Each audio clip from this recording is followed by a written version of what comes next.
రష్యాలో భారీ భూకంపం సంభవించింది. రష్యా తీర ప్రాంతమైన పెట్రోలో కామ్చిట్స్కీలో తెల్లవారుజామునే భారీ భూకంపం సంభవించింది. రిక్టర్ స్కేల్పై దీని తీవ్రత 8.8గా నమోదైంది.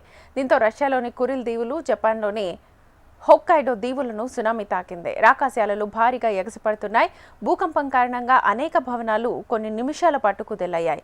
దీంతో ప్రజలు ఇళ్ల నుంచి బయటకు పరుగులు తీశారు. మరోవైపు సునామీ నేపథ్యంలో ఇప్పటికే పలు తీర ప్రాంతాలను వరద ముంచెత్తినట్లుగా తెలుస్తోంది.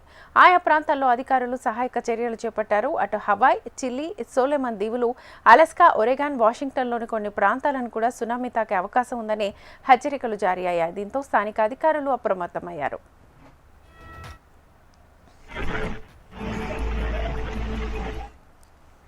మరోవైపు తాజా పరిస్థితులపై అమెరికా అధ్యక్షుడు డొనాల్డ్ ట్రంప్ స్పందించారు. పసిఫిక్ మహాసముద్రంలో భారీ భూకంపం కారణంగా హవాయ్ ప్రాంతానికి సునామీ అలర్ట్ జారీ అయిందని, అమెరికాలోని పసిఫిక్ తీర ప్రాంతాలకు ముప్పు పొంచి ఉందని తెలిపారు. ప్రజలంతా సురక్షిత ప్రాంతాలకు తరలి వెళ్లాలని, అధికారుల సూచనలు ఎప్పటికప్పుడు పాటించాలని అమెరికా అధ్యక్షుడు ట్రంప్ సూచించారు.